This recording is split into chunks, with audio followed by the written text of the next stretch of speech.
আসসালামু আলাইকুম শিক্ষার্থী বন্ধুরা, আশা করি সকলে ভালো আছো এবং সুস্থ আছো। আজকে আমি অনার্স দ্বিতীয় বর্ষের ক্যালকুলাস 2 এর chapter 3 A function of several variable অর্থাৎ কতিপয় চলকের ফাংশনের প্রথম যে চ্যাপ্টার 3 এ সেটা নিয়ে আলোচনা করব। আলোচনার আজকে প্রথম অংশে আলোচনা করব এই চ্যাপ্টারের যে বেসিক বিষয়গুলো, সেই বেসিক বিষয়গুলো আজকে আমি আলোচনা করব, অর্থাৎ বেসিক কনসেপ্টগুলোকে আমি এই টিউটোরিয়ালে ক্লিয়ার করব।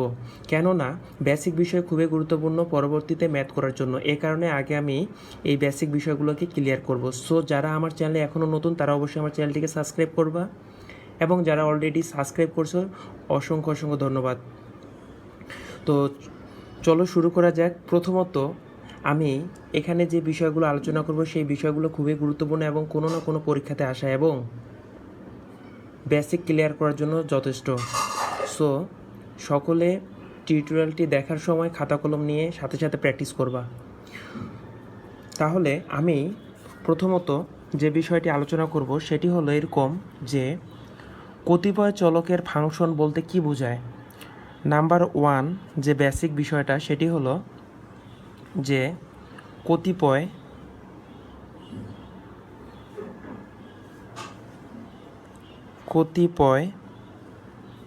চলকের ফাংশন বলতে কি বোঝায়। ফাংশন বলতে কি বুঝো, ঠিক আছে এটা। তাহলে এই যে প্রশ্নটা কতিপয় চলকের ফাংশন বলতে কি বোঝায়, আসলে এটা কি? যদি ইউ চলরাশি হয়, যদি ইউ চলরাশি এবং এই যে চলরাশি আছে এই চলরাশির অপর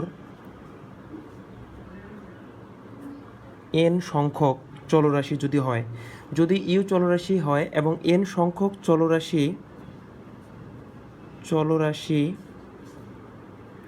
যদি ধরে নিলাম x1 x2 x3 dot dot dot, অর্থাৎ এন সংখ্যক, অর্থাৎ এক্স এন সংখ্যক এর সাথে যদি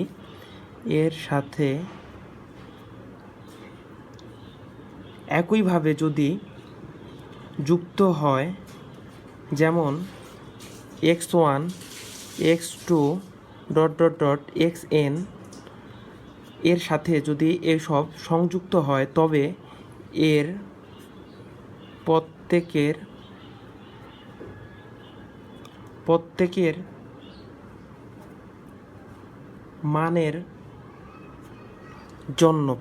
মানের জন্য এই যে আমরা ইউ যে চলরাশি ধরেছি এই ইউ এর একটা নির্দিষ্ট মান পাওয়া যাবে, এর একটি নির্দিষ্ট মান পাওয়া যায়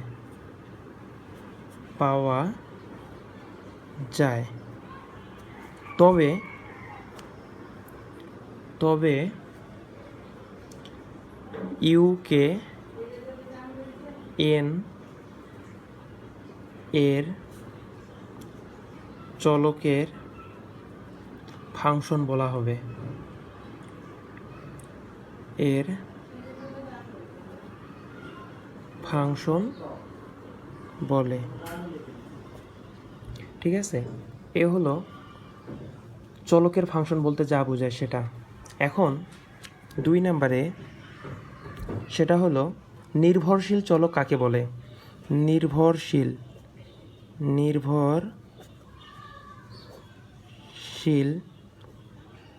চলক কি, ঠিক আছে। নির্ভরশীল চলক কি সেটা এখন আমরা দেখব। তাহলে নির্ভরশীল চলক আমরা যদি দেখি এরকম, যদি ইউ সমান সমান function of x1 x2 dot dot xn একটি কতিপয়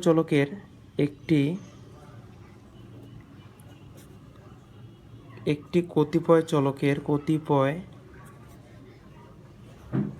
চলকের ফাংশন যদি হয়, ফাংশন হয় তবে তবে ইউকে নির্ভরশীল চলক বলা হবে। নির্ভরশীল চলক বলা হয়। ঠিক আছে, অবশ্যই ইউটাকে যদি একটা কতিপয় চলকের ফাংশন হয় তবে তাকে এর নির্ভরশীল ফাংশন বলা হয়। এরপরে 3 নাম্বার যে পয়েন্টটা সেটা হলো স্বাধীন চলক কাকে বলে। স্বাধীন চলক কি? স্বাধীন চলক কি বা কাকে বলে? ঠিক আছে, যদি U equals to function of x1 x2 dot dot xn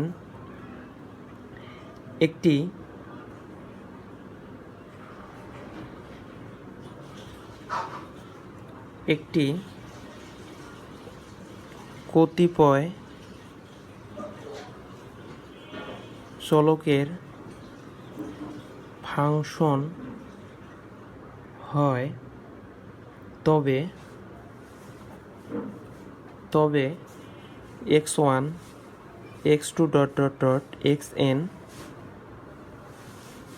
এর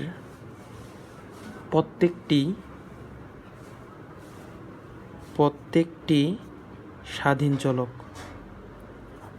স্বাধীন চলক বলা হবে। স্বাধীন চলক বলা হয়। ঠিক আছে, এরপরে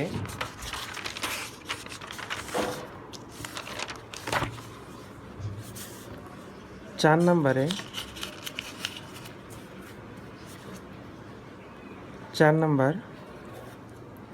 যে দুই চলকের ফাংশনের উদাহরণ দাও। আসলে দুই চলকের ফাংশনের উদাহরণ কি? দুই চলকের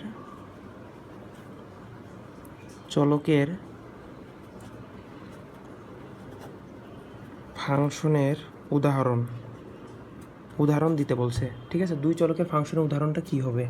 তাহলে দেখো, যদি আমরা দুইটা চলক যেহেতু বলছে তাহলে এক্স এবং ওয়াই দুইটা হতে হবে। যদি এমন হয় Z equals to X square plus Y square একটা দুই চলকের ফাংশন, একটি দুই চলকের ফাংশন যেখানে এই যে জেড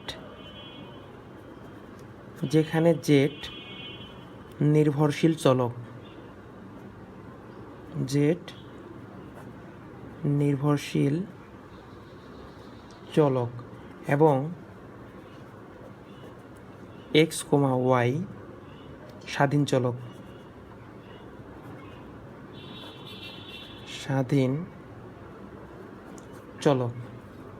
এরপরে 5 নম্বরে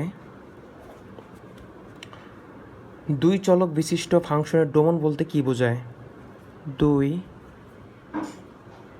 চলক বিশিষ্ট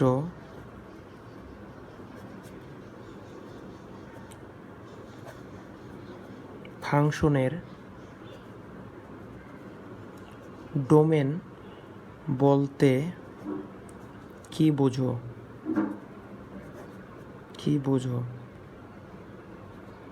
ঠিক আছে, এটা প্রশ্ন। এই প্রশ্নটা যদি দুই চলক বিশিষ্ট ফাংশনের ডোমেন বলতে কি বোঝো, তাহলে দ্বিমাত্রিক জগৎ অর্থাৎ 2 ডাইমেনশন অর্থাৎ দ্বিমাত্রিক অর্থাৎ মাত্রা দুইটা, অর্থাৎ একটা আছে এক্স অক্ষ, একটা হলো ওয়াই অক্ষ। দ্বিমাত্রিক জগতের যে সকল বিন্দুর, ধরে নিলাম একটা হচ্ছে এক্স কমা ওয়াই বিন্দুর জন্য দুই চলকের ফাংশন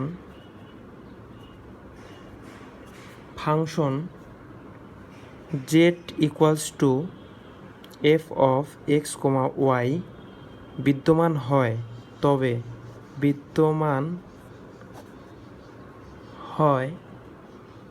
তবে তাদের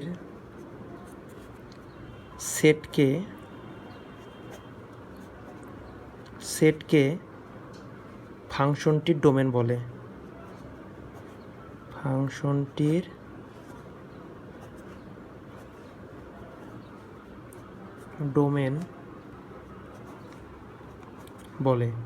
ঠিক আছে, এরপরে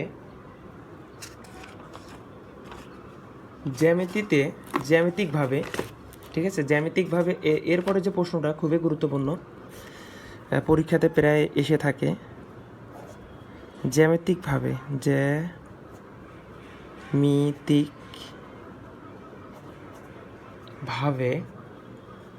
z equals to function of X comma Y দ্বারা কি প্রকাশ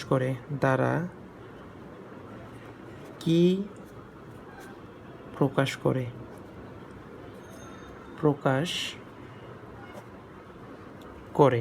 ঠিক আছে, তাহলে আমরা এখানে দেখতেছি যে এখানে দুইটা চলক আছে, একটা হলো এক্স, একটা হলো ওয়াই। তাহলে জ্যামিতিকভাবে দুই চলক ফাংশন, উত্তরটা হবে জ্যামিতিকভাবে দুই চলকের function z equals to F of X comma Y ত্রিমাত্রিক জগতের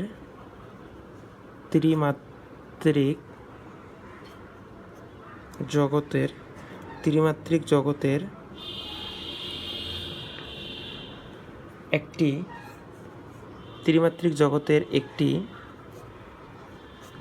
তল নির্দেশ করে। ঠিক আছে, এরপরে 7 নাম্বার যে পয়েন্ট, সেটা হলো যদি z সমান সমান F of X comma Y ফাংশনের ক্ষেত্রে কে উচ্চতার লেভেল বক্রতা বলতে কি বোঝায়? লেভেল বক্ররেখা বলতে কি বুঝো?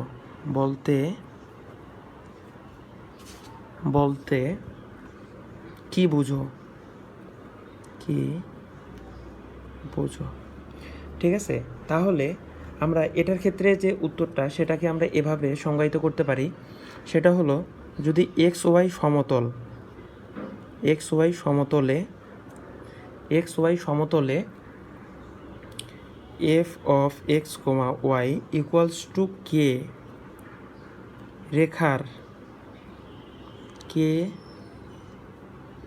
রেখার লম্ব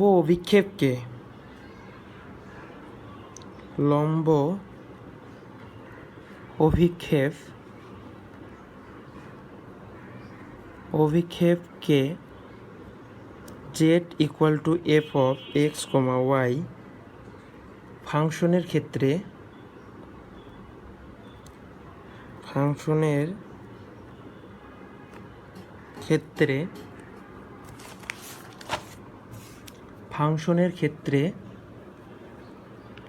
কে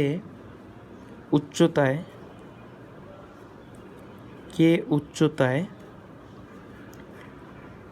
লেভেল বক্ররেখা বলে। ঠিক আছে, এটা হলো এর উত্তর। কি উত্তরটা? এক্স ওয়াই সমতলে যদি এফ অফ এক্স ওয়াই সমান সমান কে রেখার লম্ব অভিক্ষেপ Z equals to F of X Y ফাংশনের ক্ষেত্রে কে উচ্চতায় লেভেল বক্রতা বলে। এরপরে 8 নাম্বার টপিক, কন্টুর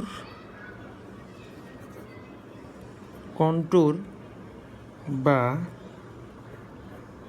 সীমারেখা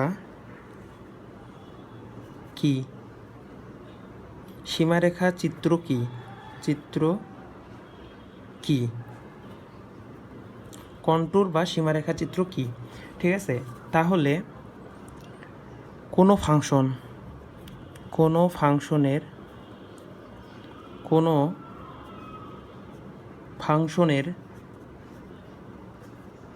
লেভেল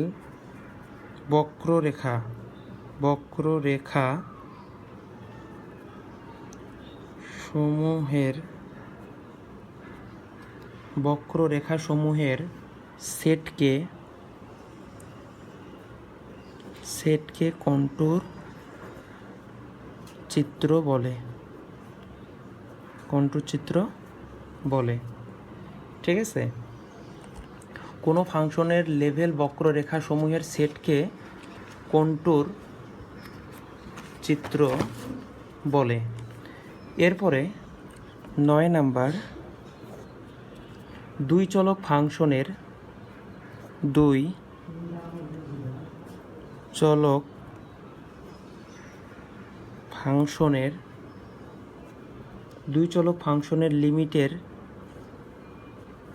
লিমিটের যোগের নিয়ম কি? যোগের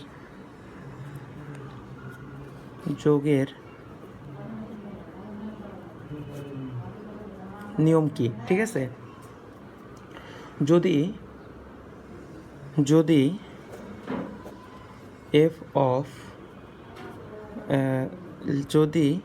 লিমিট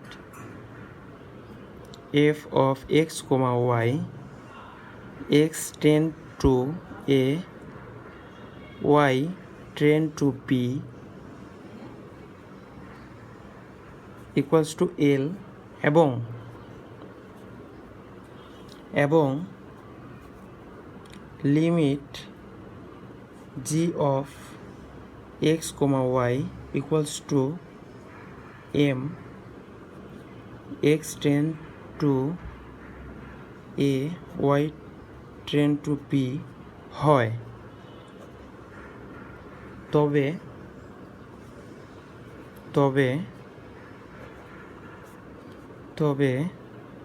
লিমিট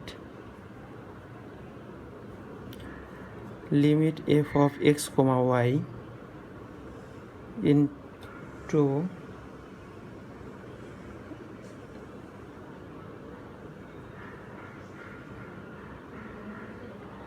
যোগের ক্ষেত্রে যেটা, ঠিক আছে, যোগ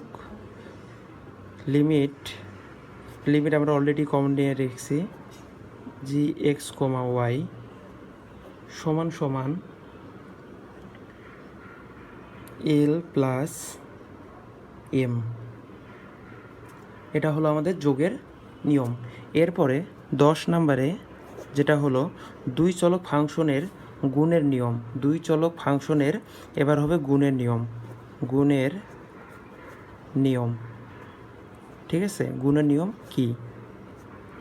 এখন একই রকমভাবে যদি limit f of x, y সমান l, x tend to a, y tend to b এবং limit g of x, y সমান m, x tends to a, y tends to b হয়, তবে